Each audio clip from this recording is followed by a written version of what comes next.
Hello learners, I am Nidhi Kunwar, Assistant Professor from the Department of Elementary Education, Mata Sundari College for Women, University of Delhi. Today, in this video, we are going to discuss on the topic writing, its relation to speech and thinking. As it's clear from the topic, we will reflect on the relationship between writing and speech and writing and thinking. We will understand how writing is related to speech and how writing is related to thinking, and what pedagogical implications we may draw from this relationship. But before starting the topic, it is important to understand what is writing. Writing is a medium to express our thoughts, ideas, feelings, and emotions. Writing has an enormous role in our lives, thoughts, and world.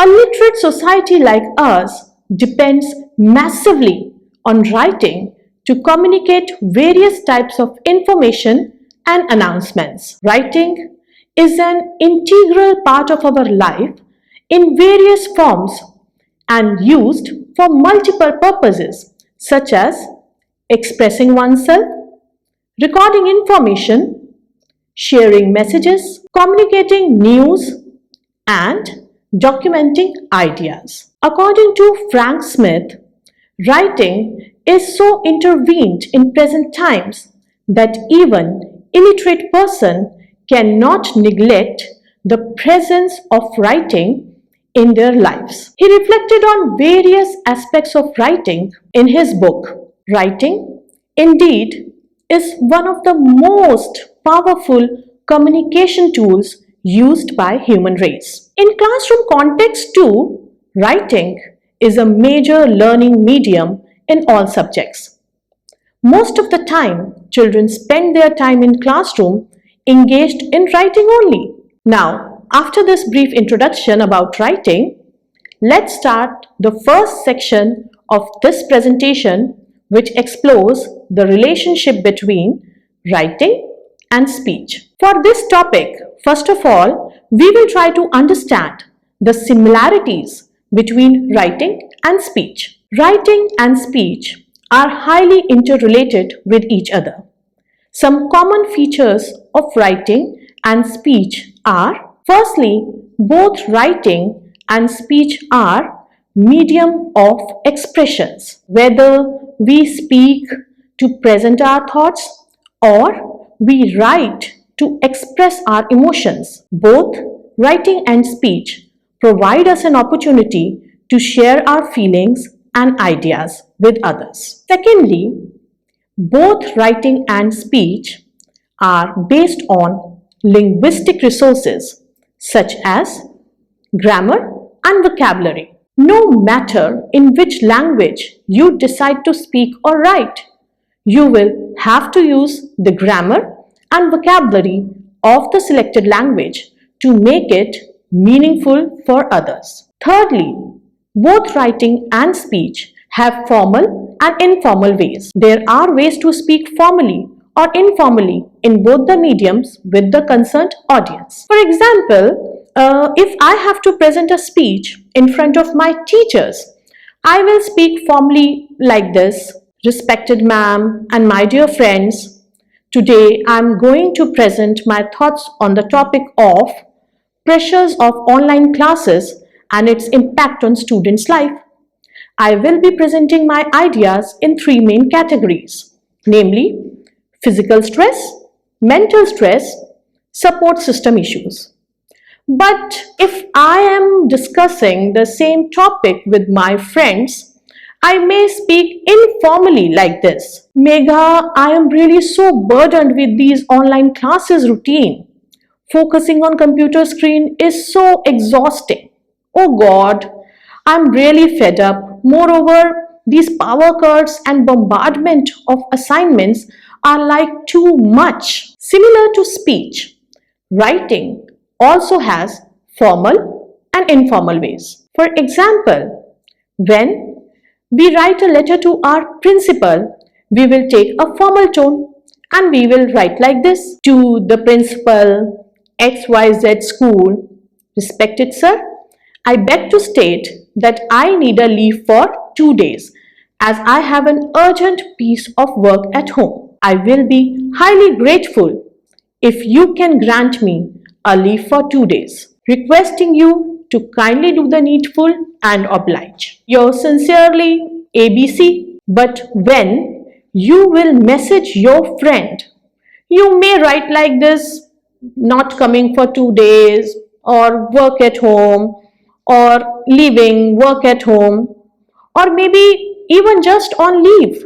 Fourth point is that both writing and speech requires audience. When we speak, we talk to our listeners as audience. When we talk about our ideas, feelings, and thoughts. Similarly, for writing, writers need audience too, though the readers as audience are not immediately present, but writers need a sense of audience to draft their writing. Professor Krishna Kumar, in the chapter Writing, from his book Child's Language and the Teacher, identifies sense of audience as a core element for writing. Hence, to summarize this part, I may say that writing and speech are similar in terms of medium of expression, based on linguistic resources, formal and informal modes, and requirement of audience. Now, after discussing the similarities, now let's explore the differences between writing and speech. First of all, writing is permanent in nature. Once it is documented in writing, the same cannot be changed. You must have heard about numerous historical sites and the kind of writing, drawing, and symbols traced in various excavation sites by archaeologists in those historical places. So even after decades and decades, writing existed. On the other hand, speech is not permanent. Once it's said, it gets over. Unless the speech is recorded, it doesn't become permanent. Second difference is writing is spontaneous. It is largely based on the nature of interaction with the listener. Sometimes we may speak a little or repeat our point or rephrase our ideas or revise our ideas based on the interaction with the listener. Our speech depends on the reply of the listener. To its contrary, writing is not as spontaneous as speech. The writer gets time to develop ideas in his mind, then he develops drafts based on that idea. They may edit, revise, or elaborate their ideas. The writer attempts to make his writing comprehensive for his prospective audience. Now, the third difference is speech is a face-to-face interaction. Presence of the listener is essential on the other side. In face-to-face interaction, ideas can be clarified, elaborated, and discussed between the speaker and the listener. This helps in arriving at a common understanding. To its contrast, writing does not involve face-to-face interaction. The audience for writing is not present in the immediate environment. Fourth difference is that writing can communicate across time and space. We can write to people who are far from us and document our ideas. You must have seen how personalities write their ideas in their blogs and people all across the world can read it easily. However, speech is used for immediate interactions only. Now, the fifth difference. Fifth difference is that writer does not get immediate feedback from the reader. As the reader is not known, hence, writer explicitly explains all the information to ensure that the reader understands the text in the same way as he attempted to write it.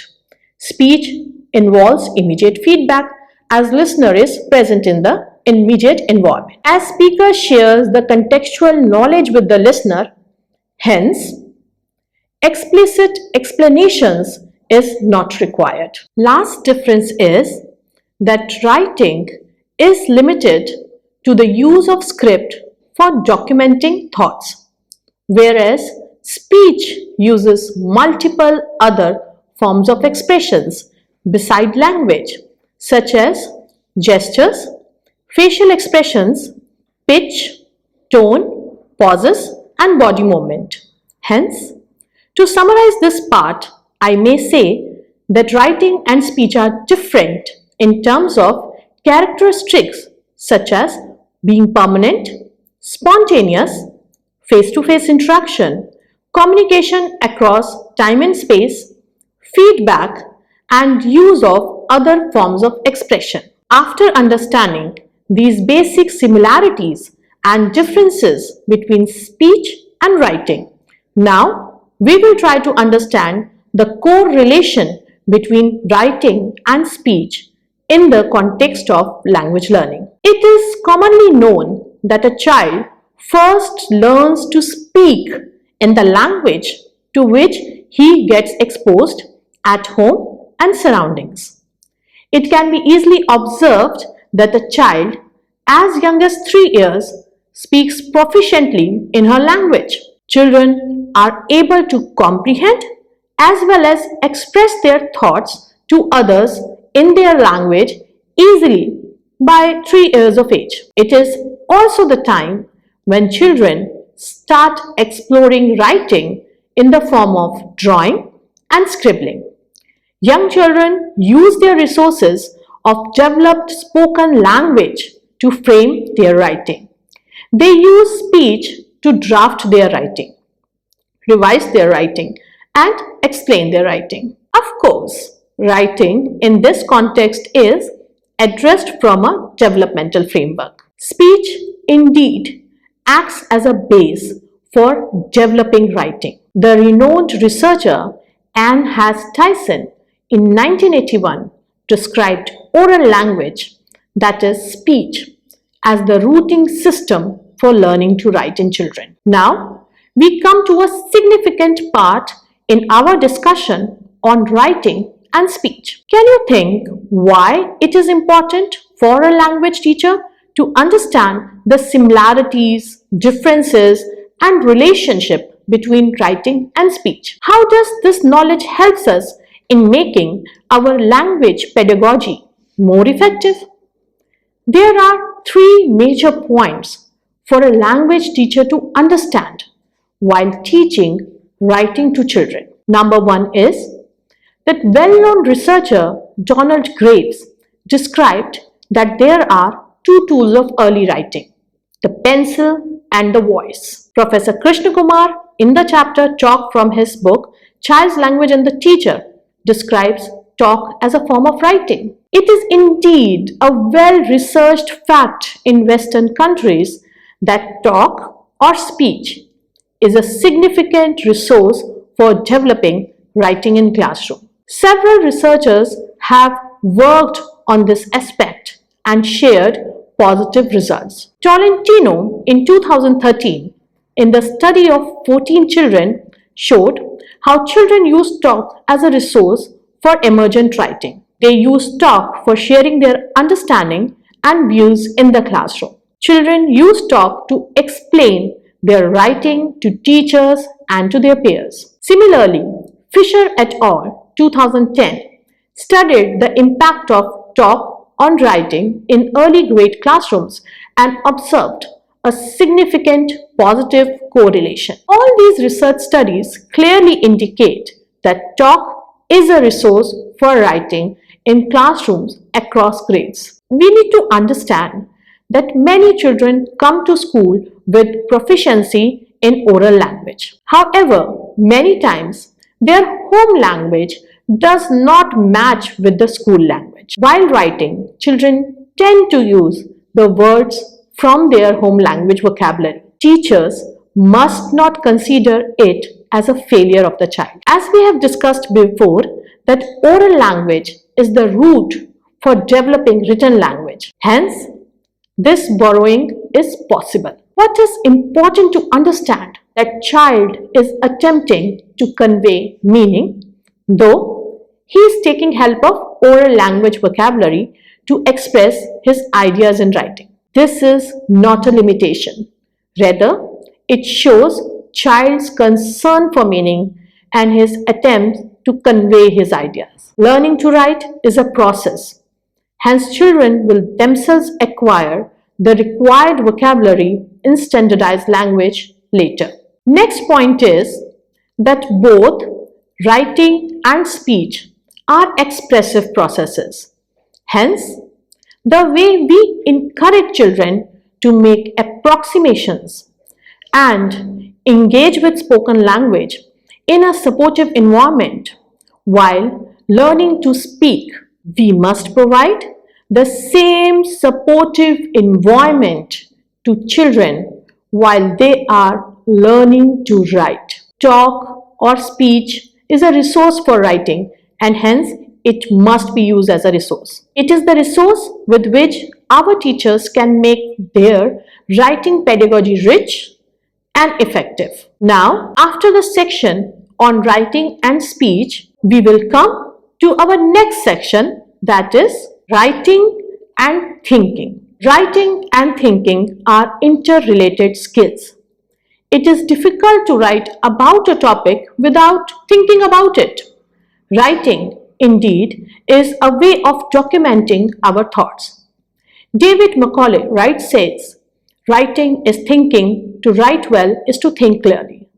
Sturm and Copperhaver, 2000, explained that writing involves complex thought processes. It includes multiple components such as topic selection, vocabulary selection, content selection, considering the audience of writing, purpose of writing, organization, clarity, coherence, structural layout of writing. Similarly, Steve Graham and Harris in 2004 described a good writing is not only hard work, it is an extremely complex and challenging mental task. The relationship between writing and thinking has been studied by various research scholars. The most famous and recognized model of relationship between writing and thinking is given by John R. Hayes and Linda S. Flower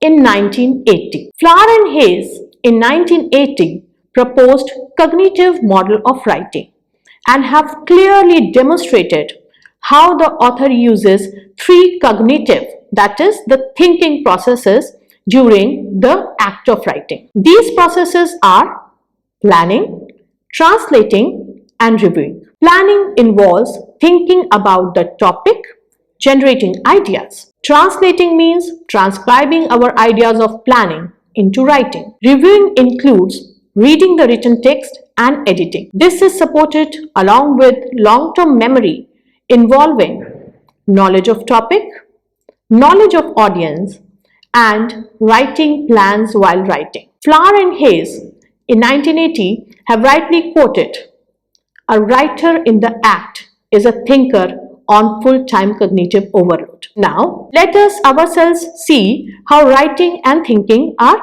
closely connected.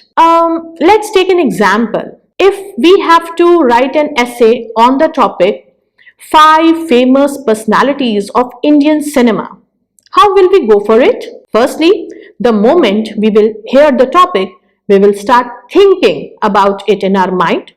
We will think about the names that we consider as famous and popular. We might arrive at a list of 10 personalities, but then we will shortlist 5 in our mind. We will also try to recollect their award-winning performances. We might watch their few movies, and it will help us to collect more ideas. If we notice that most of the pre-writing time, which is an important stage of writing, is mostly spent on thinking and developing the required idea. At this time, we also think about several factors such as our purpose of writing, who's the audience for writing, structure of our essay. When we will start writing our draft, we will be putting our thoughts on the paper. We might reread this writing and evaluate whether our writing is expressing our thinking or not.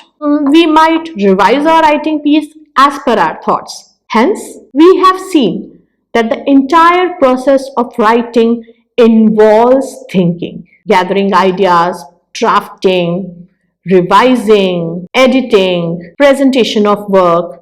It is so closely intertwined that we cannot limit thinking only to a specific stage of writing. Research studies have clearly acknowledged the crucial integration between thinking and writing. However, the way writing is approached in our classrooms often neglect this connection. Most of the times, writing topics as well as content is prescribed by the teacher. The content is written on the board and students are expected to copy it. The scope for thinking in form of gathering ideas, organizing the content, reflecting on the structure is rarely provided. Students are just expected to copy the content line by line without errors. In place of this, our instructional plans must provide space for connecting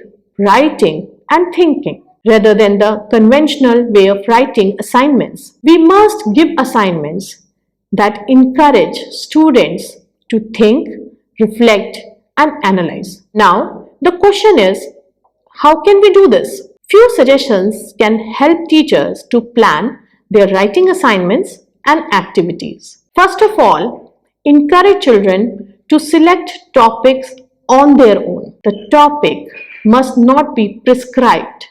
Rather, it must be chosen by the student on his own. They must be encouraged to write about topics that matter for them. Secondly, ask children to brainstorm about the topic. They can make note of what information they wish to include in the essay, their own ideas and relevant questions. This is the time to pen down one's thoughts. Then, as a teacher, you can ask students to develop drafts on their own using the brainstorm chart. The drafting activity must give freedom to students to write about the topic as they want to write. This is a time for deciding the organization of the composition. Next, discussion with the peers will help children to generate more ideas, and hence it must be seen as a resource for the classroom. Teachers can frame multiple ideas like this. Students must be encouraged to become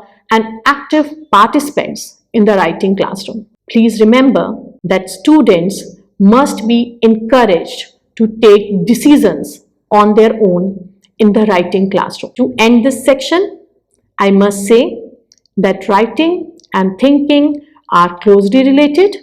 Hence, the writing classroom must be the space to explore this connection. So now, let us revise what all we have discussed in this video. We studied the topic under two main headings, writing and speech and writing and thinking. For writing and speech, we explored following aspects. First of all, we discussed about the similarities between writing and speech. Then, we discussed about the differences between writing and speech. And after that, we discussed about how oral language is the base for writing. Exploring writing and speech connection in the classroom context, we discussed how this connection can be used as a resource in a classroom. For writing and thinking, we explored following aspects. We first understood the interrelation between writing and thinking through the cognitive model of writing given by Flower and Hayes in 1980. Then we discussed how the connection between writing and thinking is not adequately explored in our classrooms. We also discussed how classroom instructions, practices can focus on this integral connection between writing and thinking. With this summary, I end the presentation. I hope this video has helped you in learning about this topic. Thank you. and happy learning.